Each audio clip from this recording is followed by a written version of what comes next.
Au regard de la crise que nous venons de traverser et qui n'est malheureusement pas terminée, hein, crise sanitaire, crise sociale, crise économique qui risque de s'accentuer dans les mois à venir, à la relecture du projet de nos propositions, nous sommes aujourd'hui convaincus, je suis convaincu de la pertinence des actions que nous souhaitons mettre en œuvre pour Beaugency.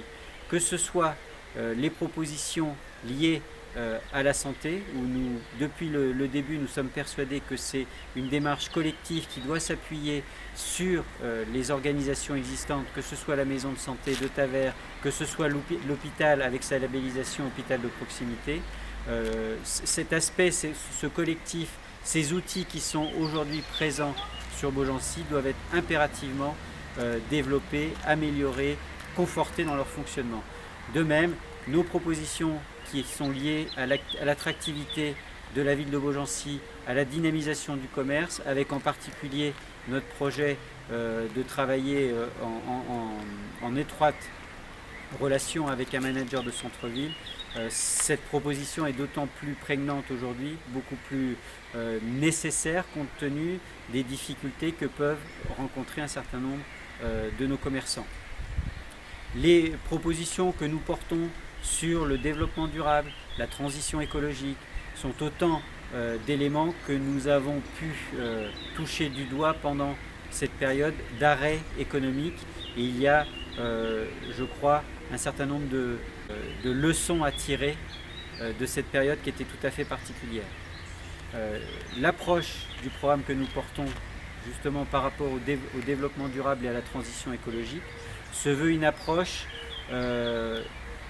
entre guillemets d'une écologie non punitive, non expéditive. C'est-à-dire que nous sommes persuadés dans la Constitution, dans le projet que nous avons monté, qu'il nous faut distiller ces notions qui sont importantes et primordiales dans tous les domaines d'activité, les prérogatives, les domaines de compétences de la commune, plutôt que d'avoir quelques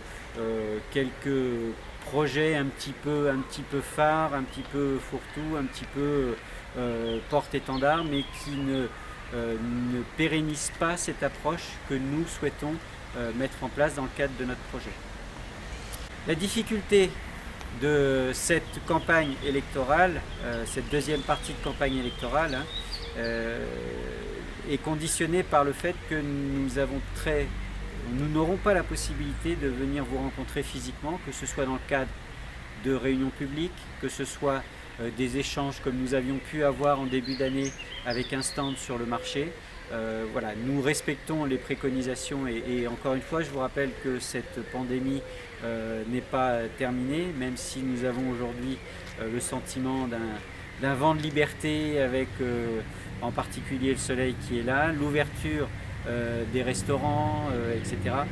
Voilà, cet échange, ces rencontres physiques, nous ne pourrons pas les avoir. C'est pour ça que nous allons nous appuyer sur des outils numériques. Pour certains d'entre vous, vous connaissez notre compte Facebook.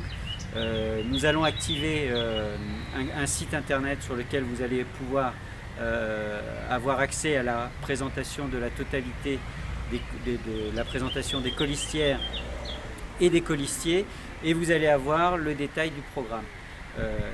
L'intérêt et l'idée de ces vidéos, ce sera d'être un petit peu plus didactique, un petit peu plus dynamique, et dans les 3 semaines à venir, nous vous posterons régulièrement des vidéos qui vous présenteront des points particuliers, des points importants de notre projet, que ce soit la santé, que ce soit le commerce, que ce soit la circulation, le stationnement, que ce soit les actions de développement durable, la valorisation du patrimoine.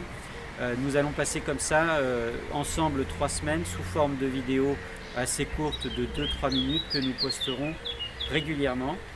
Il me reste à vous donner rendez-vous donc à la prochaine vidéo que vous devrez avoir d'ici à peu près 48 heures. Je vous remercie.